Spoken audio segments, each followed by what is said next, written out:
నమస్తే అండి. Welcome to tree media devotion.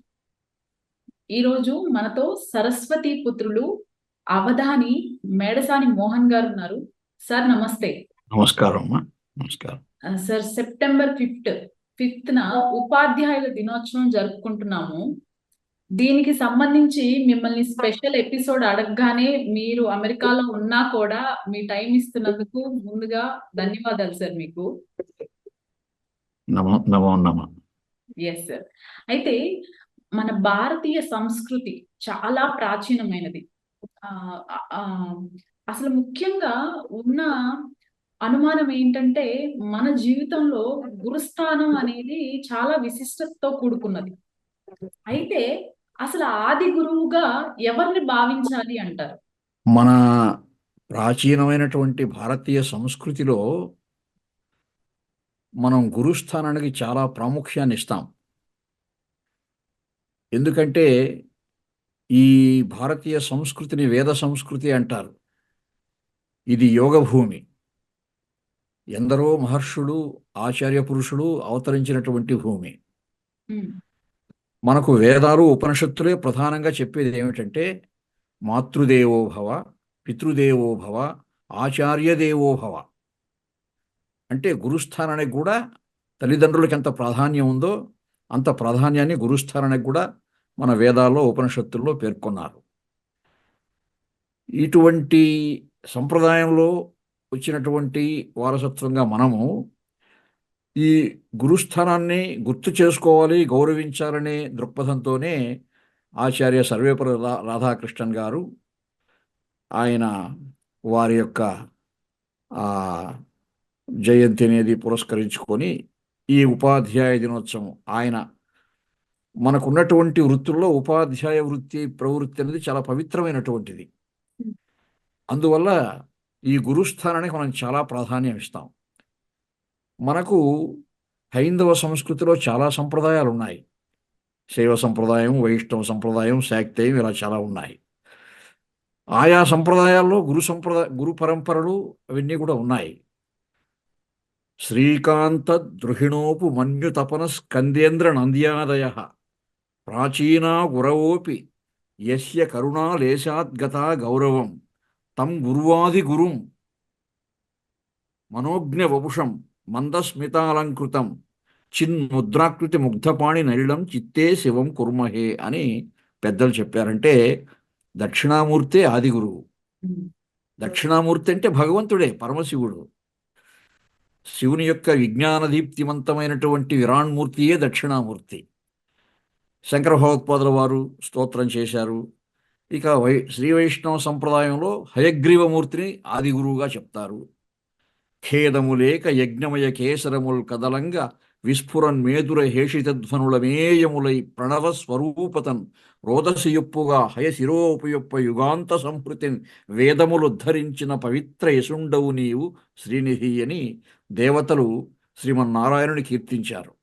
అంటే ఈ సృష్టి ఒకసారి లయం పొంది, అంటే సమస్తం నశించిపోయి మళ్ళీ పునఃసృష్టి జరిగినప్పుడు, మళ్ళీ వేదాలు, వేద సంస్కృతి ఆవిర్భవించినప్పుడు ఎలా వేదాలు పలకాలో తెలియక మహర్షులు, బ్రహ్మ సైతం వారు తికమక పడుతూ ఉంటే ఈ హయగ్రీవమూర్తి ప్రబోధిస్తాడని ఆ సంప్రదాయంలో పెద్దలు చెప్పారు. కాబట్టి మన సంస్కృతిలో అన్ని సంప్రదాయాలు గొప్పవే.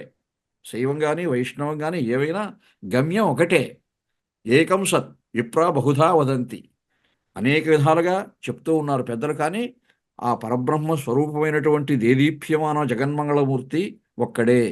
కాబట్టి శంకర భగవత్పాదుల వారు ప్రబోధించిన, భగవద్ రామానుజుల వారు ప్రబోధించిన ఏ సంప్రదాయజ్ఞులు చెప్పినా కానీ అటు ఆది గురువు దక్షిణామూర్తి, అంటే దక్షిణ అనే శబ్దానికి కరుణ, దాక్షిణ్యము అంటే తపన, మన అందరినీ ఉద్ధరించాలి అనే తపన.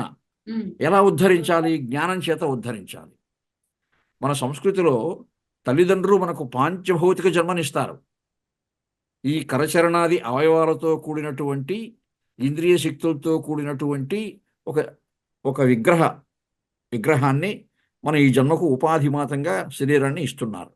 అయితే ఈ కరచరణాది అవయవాలు కానీ, జ్ఞానేంద్రియాలు కానీ, కర్మేంద్రియాలు కానీ, ఈ ఇంద్రియ శక్తుల్ని ఎలా మనం ఉపయోగించుకోవాలి, ఎలా సద్వినియోగం చేసుకోవాలి అనే అంశాన్ని చెప్పేవాడు గురువు.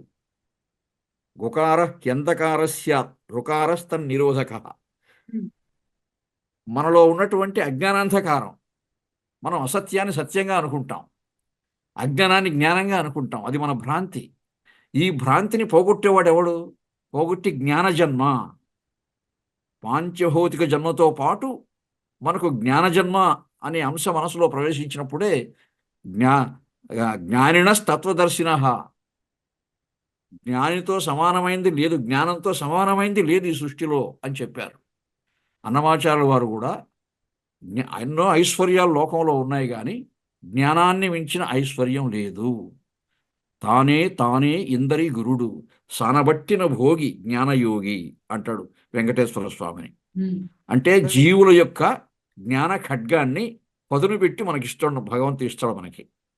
ఆ జ్ఞాన ఖడ్గాన్ని గురువు ద్వారా పదును పెట్టిస్తాడు. కాబట్టి మన జ్ఞాన ఖడ్గం తళతళ మెరుస్తూ ఉంటేనే మనకి తెలివితేటలు ఎక్కువ అవుతాయి, జ్ఞాపశక్తి పెరుగుతుంది. కాబట్టి మన సంస్కృతిలో గురుస్థానానికి మనం విశేషమైనటువంటి ప్రాధాన్యాన్ని ఇస్తూ ఉన్నాం. తల్లిదండ్రులు ఎంత ప్రాధాన్యమో మనకు, ఈ గురువు కూడా అంత ప్రాధాన్యం. అలాగా మనకు ఒక గురు పరంపర ప్రాచీనులు అలా బోధించారు. కాబట్టి విద్యయామృతమశ్నుతే అని ఉపనిషత్తు చెప్తూ ఉంది. విద్య చేత మనకు అమృతం ప్రాప్తిస్తుంది. మృతం కానిది ఏది ఉందో అదే అమృతం. కాబట్టి జ్ఞానానికి మరణం లేదు, జ్ఞానం ఎప్పుడూ ఉంటుంది. కాబట్టి అటువంటి జ్ఞానాన్ని మనకు ప్రసాదించేవాడు గురువు. కాబట్టి అటు శైవ సంప్రదాయంలో చూస్తే గురవే సర్వలోకానాం విశేషే భవరోగిణాం నిధయే సర్వవిద్యానాం దక్షిణామూర్తయే నమః అని దక్షిణామూర్తి సంప్రదాయం ఉంది, ఇటు హయగ్రీవమూర్తి సంప్రదాయం ఉంది. ఎవరు ఏ సంప్రదాయంలో ఏ మార్గంలో ప్రయాణించినా తుదకు ఆ పరమాత్మ నదీనాం సాగరోగతి అన్నట్టు ఏ నదులైనా వెళ్ళి సముద్రంలో కలవవలసిందే అన్నట్టు అన్ని సంప్రదాయాలకు గమ్యమానుడైనటువంటి ఆ పరమాత్మ ఏదైతే ఉందో ఆ పరమాత్మ తత్వాన్ని మహత్వాన్ని మనకు తెలియజెప్పేవాడు గురువు. శబ్దబ్రహ్మణి నిష్ణాత పరబ్రహ్మాధిగచ్చయేత్. భగవంతుడు అంటే పరబ్రహ్మ స్వరూపుడు. ఆ పరబ్రహ్మాన్ని మనం ఎలా తెలుసుకోగలము? శబ్దబ్రహ్మం ద్వారా తెలుసుకోగలం. శబ్దబ్రహ్మణి నిష్ణాత. శబ్దబ్రహ్మం అంటే ఒక మంత్రం కావచ్చు, స్తోత్రం కావచ్చు, పద్యం కావచ్చు, శ్లోకం కావచ్చు, ఏమైనా కావచ్చు. సంగీతం ద్వారా కానీ అన్నమాచార్యులకు 32,000 సంకీర్తనలు ఎందుకు చెప్పారంటే అందుకే చెప్పారు. రైట్. కాబట్టి ఆ ఆచార్య పురుషులు కానీ గురుదేవులు కానీ ప్రబోధించినటువంటి సారాంశము ఇది అని మనం ప్రాథమిక అవగాహన చేసుకోవాలమ్మా. అయితే గురుగారు, ఉపాధ్యాయులు అన్న, గురువు అన్న, ఆచార్యులు అన్న, ఈ మూడు కూడా సమాన శబ్దాలే కదా, మరి వీటిని ఎలా విశ్లేషించవచ్చు అంటారు? చాలా మంచి ప్రశ్న. ఇప్పుడు ఉపనిషత్ అనే శబ్దం ఉంది. ఓకే. ఉపనిషత్ అంటే గురువు గారు దగ్గర కూర్చుని బోధించే శాస్త్రం. మనం గురువు గారికి సమీపంలో కూర్చుంటాం. ప్రాచీన కాలంలో మన దేశంలో విద్యా బోధన ఎలా జరిగేదంటే అప్పుడు ముద్రణ లేదు, గ్రంథాలు లేవు, పాఠ్యపుస్తకాలు ఉండవు.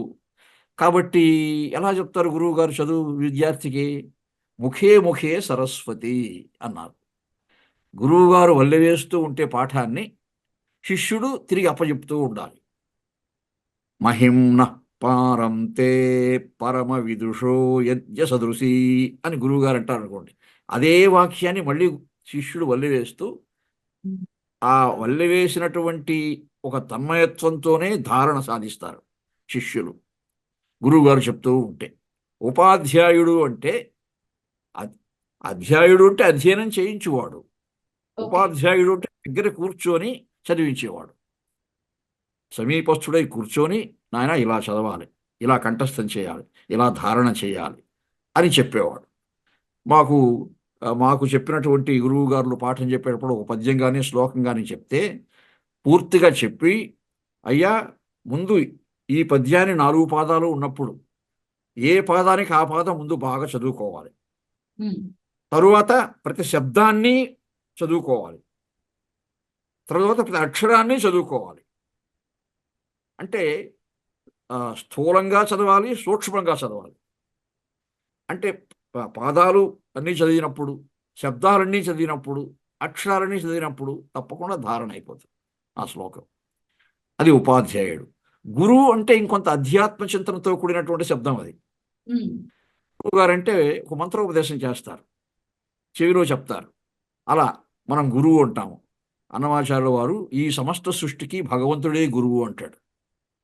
తానే తానే ఇందరి గురుడు, సనబట్టిన భోగి జ్ఞానయోగి, అపరిమితములైన యజ్ఞాలు వడిచేయ ప్రపన్నులకు బుద్ధి పచరించి, తపముగా ఫల పరిత్యాగంబుగా వించు కపురుల గరిమల కర్మయోగి, అన్ని చేతలను బ్రహ్మార్పణ విధి చేయ మన్నించు బుద్ధులకు మరుగజెప్పి, ఉన్నత పదముల కునరంగ కరుణించు పన్నగసేనుడే బ్రహ్మయోగి, తనరగ కపిరుడై దత్తాత్రేయుడై. అది గురు సిద్ధాంతం. భగవంతుడు కూడా ఈ సమస్త బ్రహ్మాండ భాండాలని పరిపాలన చేస్తూ, సృష్టించి పరిపాలించి లయం చెందించే ఈ సృష్టి కార్యాల్లో నిమగ్నమై ఉన్నా కానీ ఆయనకి చాలా ఇష్టమైనటువంటి అంశం ఏమిటంటే గురువుగా ఉండడం, జీవులకు గురువుగా జ్ఞానాన్ని అందించడం అని చెప్తాడు అన్నమయ్య. కపిలాచార్యుడై సాంఖ్యం చెప్పాడు, దత్తాత్రేయుడై గురు సిద్ధాంతం చెప్పాడు. అలాగా తాను బ్రహ్మయోగిగా, పరమయోగిగా, సంసార యోగి. సంసారం యోగం ఎలా ఏమిటి? సంసారం అంటే మనం ఏదో సంసార సాగరం ఘోరం అంటాం కదా, ఇది కూడా యోగం అంటే ఎలాగా అంటే దానికి గురువులు చెప్పారు. కశ్యప ప్రజాపతి ఉన్నాడు, ఆయనకి 2 భార్యలు, దితి అదితి. దితి సంతానం దైత్యులు రాక్షసులు, అదితి యొక్క సంతానం ఆదిత్యులు దేవతలు. ఒకరోజు రాక్షసుడు తల్లి దితిమాత కోపం వచ్చిందట, భర్తను అడిగిందట, అదేమిటి స్వామి, మా ఇద్దరికి, మా సోదరికి నాకు మీరే భర్త, ఆమెకు మాత్రం దేవతలు అనుగ్రహిస్తున్నారు సంతానంగా, నాకు పుట్టేవాళ్ళు రాక్షసులు దుర్మార్గులు అనిపించుకుంటున్నారు, ఇదేమిటి అని అంటే, సంసారాన్ని యోగంగా స్వీకరించిన ధర్మపత్ని అదితి, సంసారాన్ని భోగంగా స్వీకరించిన ధర్మపత్ని నువ్వు. సంసారాన్ని భోగంగా స్వీకరిస్తే రాక్షసులే పుడతారు, సంసారాన్ని యోగంగా స్వీకరిస్తే దేవతలు పుడతారు. ఆ తారతమ్యం చెప్పాడు. ఇప్పుడు సంఘంలో అశాంతి, హింస ఎందుకుందంటారు? స్త్రీలు సంసారాన్ని భోగంగానే స్వీకరిస్తున్నారు, యోగంగా కాదు. యోగంగా స్వీకరించినప్పుడు కొన్ని నియమనిష్టలు ఉంటాయి, అవి చెప్పాడు కశ్యప ప్రజాపతి దితిమాతకు, రాక్షసుడు తల్లికి. అయితే నేను కూడా మీరు చెప్పిన నియమనిష్టలు అనుసరిస్తాను, నన్ను కూడా నాకు ఇంక దేవతలే పుట్టేట్టు చేయండి అంటే ఆ తల్లికి ఒక వ్రతం ఉపయోగిస్తాడు. ఆ ఒక్క వ్రతానికి ఆమె వల్ల ఇంక నాకు వల్ల కాదండి, ఈ నియమనిష్టలు నేను అనుసరించలేను అని మళ్ళీ రాక్షసులకే జన్మనిస్తుంది. అంటే కొంతమంది యోగాన్ని జీవితాంతం కొనసాగించాలంటే ఒక అసిధారా వ్రతం అది. అందుకు కావాల్సిన దీక్ష కూడా గురువు గారే ఇస్తారు, శక్తిపాతం చేస్తారని. అటువంటి వాళ్ళు మహర్షులు, ఆచార్య, గొప్పవాళ్ళు, శంకర భగవత్పాదులు లాంటి మహానుభావులు. ఇప్పుడు కూడా కొంతమంది పబ్లిసిటీ కోసం చెప్పుకుంటున్నారు మేము శక్తిపాతం చేస్తామని, కానీ అది నాకైతే విశ్వాసం లేదు. అలా ఉండాలంటే ఎంతో తపస్సు చేసి ఉండాలి. అటువంటి వాళ్ళు మన దేశంలో వాళ్ళొచ్చు. ఆచార్యులు అంటే ఆచరింప చేయువారు. మనం చెప్పడమే కాదు, మనం ఆచరిస్తున్నామా లేదా అని కూడా చూస్తారు వాళ్ళు. కొంతమంది సరే చెప్పాము వాడి ఇష్టము అనుకుంటారు, అట్లా కాదు. ఆచార్యుడు అలా కాదు, వీడు నిజంగా తాను ఆచరిస్తాడు. గురువుగారు లక్షణం ఏమిటంటే, ఆచార్యుల లక్షణం అధీతి బోధ ఆచరణం అంటారు. అధీతి అంటే సమగ్రంగా అధ్యయనం చేయడం, బోధ అంటే అధ్యయనం చేసిన అంశాలను శిష్యునికి బోధించడం. అధీతి బోధ. ఆచరణం అంటే తాను ఆచరించడం, శిష్యుని కూడా ఆచరింపజేయడం. సరిగ్గా ఆచరించకపోతే వాడిని నియంత్రిస్తాడు ఆచార్యుడైన వాడు. ఇప్పుడు మన విశ్వవిద్యాలయంలో ఆచార్య పలానా వారు అంటుంటాం కదా, ఇవన్నీ శబ్దమాత్రమైన ఆచార్యులు వీళ్ళంతా చాలా మంది. వీళ్ళు ఎంతమంది నిజంగా అధ్యయనం చేసి శిష్యులకు బోధిస్తున్నారు, ఆ శిష్యుడు నిజంగా బాగుపడినాడో లేదని ఎంతమంది చూస్తున్నారు, ఇది చూస్తే మనకు చాలా నిరాశ మిగులుతుంది. అవి ఆ పార్శ్వలో మనం పోవాల్సిన పని లేదు. సర్వేపల్లి రాధాకృష్ణులు లాంటి మహాశయులు లాంటి మహానుభావులు అలా చేశారు ఆ రోజుల్లో. వాళ్ళు శిష్యులను దిద్ది తీర్చారు. అలాగా గురువు, ఉపాధ్యాయుడు, గురువు, ఆచార్యుడు అంటే మనకు ఆ విధంగా మనం విశ్లేషణ చెప్పుకోవచ్చు. అయితే ఒక గురువుకి శిష్యుడికి మధ్య సంబంధం మనం ఏ విధంగా పేర్కోవచ్చు అంటారు? గురువు గారంటే శంకర భగవత్పాదులు వారు చెప్పారు, ఓ గురు, ఎవరు గురువు? అధిగత తత్వ శిష్యహిత యోజ్యత సతతం. ప్రధానంగా 2 లక్షణాలు ఉంటాయి గురువు గారికి. తత్వాన్ని అధిగమించిన వాడు గురువు. అంటే ఏ అంశాన్ని తాను శిష్యునికి బోధించాలనుకుంటున్నాడో ఆ అంశం పట్ల సమగ్ర అవగాహన కలిగిన వాడు గురువు. ఉమ్, అంటే ఇప్పుడు మనుచరిత్ర పాఠం చెప్పాలనుకోండి గురువు గారు, ఆయనకే మనుచరిత్ర తెలియకపోతే ఏం చెప్తాడు శిష్యునికి? కాబట్టి ఆయన బాగా చదువుకోవాలి మనుచరిత్ర. ఆయన ముందే ఎవరో గురువు దగ్గర బాగా చదువుకొని ఉండాలి, తరువాత ఈ శిష్యునికి చెప్పాలి. అది ఆ చెప్పడమే కాదు, శిష్యహిత యోజ్యత సతతం. అంటే నేను చెప్పిన జ్ఞానాన్ని నా శిష్యుడు సరిగ్గా గ్రహించాడా లేదా, నేను ఆత్మోద్ధరణం వాడికి చేయగలిగానా లేదా, వాడి మనస్సులో జ్ఞానామృత కలశాన్ని నేను ప్రతిష్ఠించానా లేదా అని వాడిని పరీక్షించి వాడికి నిరంతరం ఆ జ్ఞాన సంబంధమైనటువంటి ఉపకారం చేయాలని తపించేవాడు గురువు అని చెప్పారు శంకర భగవత్పాదులు. గురువు అంటే నిర్వచనం ఇది. ఉమ్, కిం విషం, సృష్టిలో విషం ఏది? విషం తింటే మరణిస్తారు. నిజమైన విషం ఏది అంటే గురు తిరస్కారమే. అవధీరణ గురుషు. గురువు గారిని మనం తిరస్కరించామనుకోండి, అదే విషం, ఇంకా వాడికి జ్ఞానజన్మ లేదు. కాబట్టి గురువు తిరస్కారం చేయకూడదు.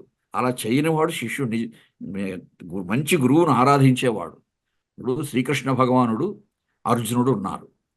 వాళ్ళు మంచి గురు శిష్యులు. అక్కడ ఏం చెప్పాడు ఆయన? నేను యుద్ధం చేయలేను బావా, నా మనస్సు ఒప్పుకోవడం లేదు. పోవట్లేదు. యుద్ధరంగంలో చెప్పేశాడు, నేను కింద వేసేశాడు గాంధీవాన్ని, నా వల్ల కాలేదు అని. అయ్యా, నువ్వు ఇలా చేయడం సముచితం కాదు, అనార్యజుష్టం అస్వర్గ్యం అకీర్తికరం అర్జున అని చెప్పాడు కృష్ణుడు. మళ్ళీ అర్జునుడు ఆలోచనలో పడ్డాడు. నేనేమో నా మనసు అంగీకరించడం లేదు, నాకు నిరంతరము మేలు కోరే నా బావగారు గురువుగారు లాంటి వ్యక్తి ఏమో ఇది మంచిది కాదంటున్నాడు. కాబట్టి ఏది మంచి, నిజంగా ఇప్పుడు నేను ఏం చేయాలి అని మళ్ళీ ఒక నిర్ధారణకు వస్తాడు. అప్పుడు తన మనసులో ఉన్న సత్యాన్ని చెప్తాడు కృష్ణ భగవానునికి. కార్పణ్య దోషోపహత స్వభావ. స్వామి, నేను ఇప్పుడు ఏం చేయాలో అర్థం కాని పరిస్థితిలో పడిపోయాను. నా మనస్సుకు ఏదీ నిర్ణయం రావడం లేదు. అందుకని నిన్ను అడుగుతున్నాను. పృచ్ఛామిత్వం ధర్మ సమ్మూఢ చేతా. నేను ధర్మ సమ్మూఢ చేతస్కుడనై నిన్ను అడుగుతున్నాను బావా, నాకు యశ్రేయస్యా నిశ్చితం బ్రూహి తన్మే.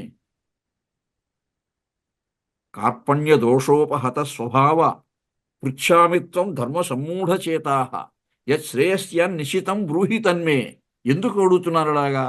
శిష్యస్తేహం, నన్ను నీ శిష్యుడిగా స్వీకరించి, సాధిమాం త్వాం ప్రపన్నం, నేను ప్రపన్నం అంటే దైన్యాన్ని పొందుతున్నాను. ఈ దైన్యం ఎక్కడి నుంచి వచ్చింది? సత్యం తెలుసుకోలేక, నా కర్తవ్యం తెలుసుకోలేక.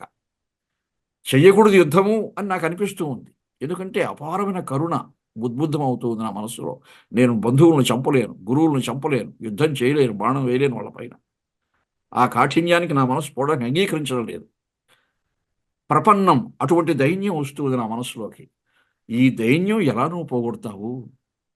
నా సందిగ్ధ పరిస్థితి నుంచి ఎలా నన్ను ఉద్ధరిస్తావు? నిన్ను ఆశ్రయిస్తున్నాను. శిష్యస్తేహం.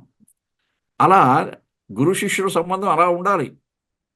తన మనస్సులో నిజంగా ఏమి కలిగిందో అది చెప్పుకోగలగాలి గురువు గారికి. అయ్యా, ఇది నాకు అర్థం కాలేదు. కొంతమంది గురువులు పాఠం చెప్తూ ఉంటే, ఏమరా పట్టిందా మనసు, అయిపోయింది అంటారు. ఏదో తొందరగా అయిపోయి ఈ గురువు గారు వదిలించుకుందాం అనుకుంటారు. అది తప్పు.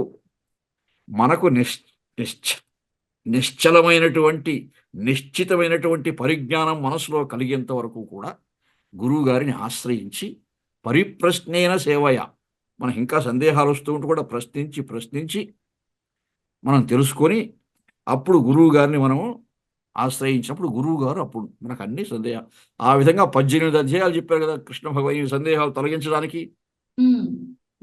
మోహ స్మృతిర్లబ్ధ త్వత్ప్రసాదాన్మయాచ్యుత అంటాడు చివరిలో. నా సందేహాలన్నీ పోయింది బావా, నేను ఇంకా యుద్ధం చేస్తాను అని. అప్పుడు అది గురు శిష్య సంబంధము అంటే. ఆ విధంగా శంకర భగవత్పాదుల వారు, తోటకాచార్యుల వారు, అలా ఎందరినో, భగవద్ రామానుజుల వారు, వారి శిష్య పరంపర, అలా ఎవరిని చూసినా మనము ఆ విధంగా గురువు గారిని ఆశ్రయించేవాడు శిష్యుడు. అలా ఆశ్రయించిన శిష్యునికి సమస్త జ్ఞానాన్ని చెప్పేవాడు, చెప్పి వాడిని ఉత్తేజపరిచేవాడు గురువు గారు. అది గురు శిష్యుల యొక్క అనుబంధం. ఈనాడు ఆధునిక సమాజంలో ఈ అనుబంధం కొరవడింది కాబట్టే మన విద్యా వ్యవస్థ ఎన్నో సవాళ్లు ఎదుర్కొంటుంది. అయితే ఈ గురుగారు, మన భారతదేశంలో గురు పరంపరని ఎలా పేర్కోవచ్చు అంటారు? గురు పరంపర అంటే భగవంతుడే ఆది గురువు. ఉమ్, ఆ గురు పరంపరలు శైవ సంప్రదాయంలో సదాశివ సమారంభాం శంకరాచార్య మధ్యమాం అస్మదాచార్య పర్యంతం వందే గురు పరంపరాం అంటాం శైవ సంప్రదాయంలో. లక్ష్మీన లక్ష్మీనాథ సమారంభాం లక్ష్మీనారాయణ అలా విష్ణుదేవుడు ఆది గురువుగా వైష్ణవ సంప్రదాయం నుంచి తీసుకొస్తారు. ఉమ్, అయితే మనం పరమాత్మను పరమాత్మకు ఒక రూపం అంటూ లేదు. ఏదో ఒక రూపాన్ని మన సౌలభ్యం కోసం, మన ఉపాసనా సౌలభ్యం కోసం మహర్షులు కల్పించి వాళ్ళ క్రాంత దర్శనంలో సాక్షాత్కరింపజేసుకున్నటువంటి అనుభూతిని మనకు చెప్పారు వాళ్ళు. మనం ఆ విధంగా ఉపాసించినా కానీ మనకు తెలిసినంత వరకు శంకర భగవత్పాదుల వారు గురువు గారు, భగవద్ రామానుజుల వారు గురువు గారు. వారు ఇప్పుడు ఆ చరిత్ర చెప్తూ ఉంది వాళ్ళ గురుత్వాన్ని గురించి. పురాణాల్లో మనం తెలుసుకున్నది, వేదాల్లో తెలుసుకున్నది భగవంతుడు, ఆ గురువు, అది ఆత్మ సంబంధమైనటువంటి అవగాహన. కానీ ఈ చరిత్రలో మనం సాక్షాత్తు గురువులను చూస్తున్నాం కదా. వీళ్ళంతా శంకర భగవత్పాదుల వారు చెప్పిన అంశాలు కానీ, భగవద్ రామానుజుల వారు చెప్పిన అంశాలు కానీ, మధ్వాచార్యుల వారు చెప్పిన అంశాలు కానీ, అలా అన్నమాచార్యుల వారు, వారి గురువు ఆదివన శఠగోపయతి, అలా ప్రతి మహానుభావుడు అంటే ఒక గురువు ఉంటాడు. ఆ గురువు ఉత్తేజపరిచినటువంటి జ్ఞానం ఇప్పుడు శివాజీకి తుకారాం, సమర్థ రామదాస స్వామి అలాంటి వాళ్ళు గురువులు. కాబట్టి మరి వాల్మీకి మహర్షికి రామాయణం చెప్పడానికి రామమంత్రాన్ని ఉపదేశించిన వారు సప్తర్షులు అంటారు. కశ్యప, అత్రి, భరద్వాజ, విశ్వామిత్ర, గౌతమ, జమదగ్ని, వశిష్ఠ, ఈ 7 మహర్షులు. ఆ తర్వాత మళ్ళీ నారద మహర్షి ఆయన ప్రత్యేకించి రామాయణం బోధించి ఉత్తేజపరిచాడు అంటారు.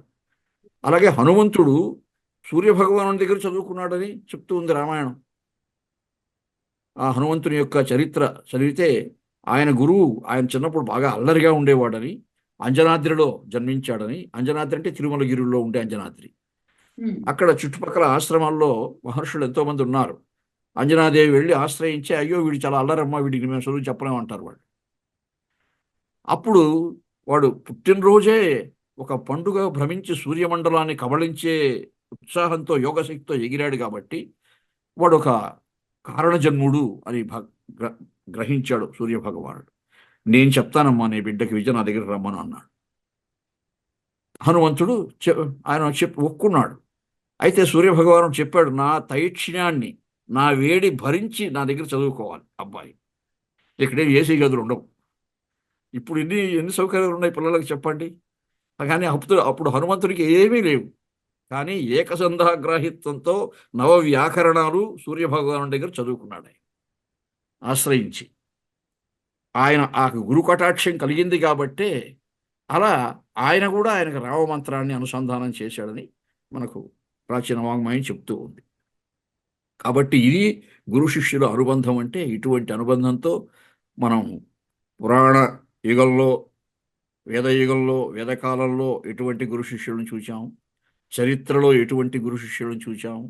ఇప్పుడు మనకు విశ్వవిద్యాలయాల్లో కొంతమంది మహానుభావులు ఉన్నారు, జ్ఞాన సంపన్నులు, విజ్ఞాన సంపన్నులు ఉన్నారు. కొంతమంది పైరవేలతో వచ్చి పాఠం చెప్పలేకుండా విద్యార్థుల్ని బాగా ఆ విధంగానే విద్యా వ్యవస్థ కలుషితమైంది ఇప్పుడు మనకి. అలా లేకుండా జాగ్రత్తలు తీసుకుంటే మంచిది. అందుకే ఈ ఉపాధ్యాయ దినోత్సవాలు ఇవన్నీ వచ్చినప్పుడు కనీసం గుర్తు చేసుకుంటాం కదా మనం ఉపాధ్యాయుల్ని మనం. అయితే ఒక చిన్న అనుమానం గురుగారు, ఆధునిక కాలంలో గురు శిష్యుల సంబంధం పటిష్టంగానే ఉందంటారా? ఒకవేళ పటిష్టంగా ఉండాలి అంటే ఎటువంటి చర్యలు తీసుకోవాలంటారు? ఉపాధ్యాయ వ్యవస్థ ఎవరిని ఉపాధ్యాయులుగా పాఠశాలలో కానీ, ఉన్నత పాఠశాలలో కానీ, కళాశాలల్లో కానీ, విశ్వవిద్యాలయాల్లో కానీ ఎవరినైతే మీరు ఉపాధ్యాయులుగా, ఆచార్యులుగా, ఉపన్యాసకులుగా నియమిస్తున్నారో అక్కడ ఎటువంటి పైరవీలు ఉండకూడదు. ప్రతిభ ఆధారంగానే వాళ్ళ ఎంపిక జరగాలి. అలా ప్రతిభావంతుడైనటువంటి వ్యక్తి వచ్చినప్పుడే వాడు తప్పకుండా విద్యార్థులను ఉత్తేజపరచగలడు. ఈరోజు నిజం చెప్తానమ్మా, నేను అవధానిగా ఉమ్, 1.5 లక్ష పద్యాలు శ్లోకాలు ధారణ చేయగలిగాను. దానికి కారణం చిన్నప్పుడు మాకు ఉత్తేజం కలిగించిన మా గురువు గారు. అసలు ఏ వ్యక్తికైనా తల్లి మొదటి గురువు అవుతుంది. తల్లి మొదటి గురువు తల్లే. ఉమ్, బాగా మనస్సును పదును పెట్టడానికి. ఆ తర్వాత మనం పాఠశాలలో చేరిన తర్వాత ఉపాధ్యాయులు చెప్పే పాఠాలు అవి విని వాళ్ళంతా ఎలా అధ్యయనం చేయాలి, ధారణాశక్తి ఎలా అలవరుచుకోవాలి, ధ్యానం ఎలా చేయాలి, యమ నియమ ఆసన ప్రాణాయామ ప్రత్యాహార ధ్యాన ధారణ సమాధి అష్టాంగ యోగాలు చెప్పారు పెద్దలు. పతంజలి మహర్షి చెప్పాడు. ఆ మహర్షి వేదాలలో ఉపనిషత్తులలో ప్రాచీన వాంగ్మయంలో ఉండే అంశాలన్నీ కూడా సేకరించి ఆయన చెప్పాడు. విశ్వనాథ సత్యనారాయణ గారు ఉన్నారు. ఆయన జ్ఞానపీఠ పురస్కారం పొందిన మహాకవి, కవి సమ్రాట్. శ్రీమద్ రామాయణ కల్పవృక్షాన్ని చెప్పారు.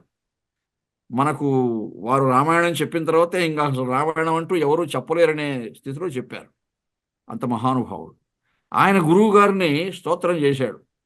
తన హృదయంబు మెత్తన కృత ప్రతిపద్యము అంతకంటే మెత్తన, తన శిష్యుడన్న ఎడదంగల ప్రేముడి చెప్పరాని మెత్తనయ్యి శత్రుపర్వత శతారము సత్కవి చెళ్లపెళ్ల వేంకన గురువంచు చెప్పికొనగా అతి గొప్ప తెలుగునాడునన్.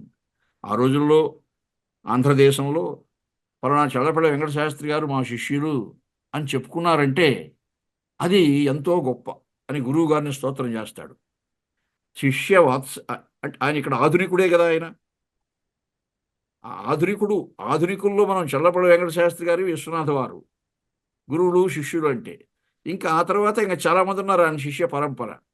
అలాగా విశ్వవిద్యాలయంలో కూడా ఆచార్యులు ఉన్నారు. ఇప్పుడు మా గురువు గారు ఉన్నారు. నాకు ఈ పరిశోధన సిద్ధాంత వ్యాసం రాయడంలో మా గురువు గారు ఆచార్య అక్కిరెడ్డి గారు. ఆయన ఒక ఆదర్శమూర్తి. ఎంత ఉత్తేజపరుస్తారంటే, ఎందుకంటే నాకు విషయాలు తెలిసి ఉన్నా కానీ అవి సిద్ధాంత వ్యాసంలో ఎలా విశ్లేషణాత్మకంగా చెప్పాలి ఓకే. అవన్నీ చెప్పిన వాళ్ళు. అలా మాకు పాఠం చెప్పినప్పుడు చాలామంది అలా ఉత్తేజపరిచిన మహానుభావులు ఉన్నారు. ఉమ్, అలా ఇప్పుడు ఆధునిక కాలంలో అటువంటి మంచి ప్రతిభా సంపత్తి కలిగినటువంటి ఉపాధ్యాయులు ఆచార్యులు రావాలంటే ఎటువంటి పైరవీలు ఉండకూడదు విద్యా వ్యవస్థలో. ఇది రాజకీయ నాయకులు ముఖ్యంగా తెలుసుకోవాలి. వాళ్ళు వెళ్ళి ఆశ్రయిస్తారు ఏ ప్రతిభ లేనివాడు. వాడు ఆయన దగ్గర బంధువో ఏదో అయి ఉంటాడు. సరే మనం వాడిని ఎక్కడో పెట్టేద్దాం పైన ఉన్నత అంటే వాడికి చదువు వస్తే కదా. వాడికే చదువు రాకపోతే వాడు ఇతరులకి ఏం చెప్తాడు? ఇక ఆ విధంగా మన విద్యా వ్యవస్థ కలుషితమవుతుంది. అలా కాకుండా అధునాతన కాలంలో ఎన్నో జాగ్రత్తలు తీసుకొని ఈ విద్యా వ్యవస్థను పటిష్టపరిస్తే జ్ఞానం కలుగుతుంది.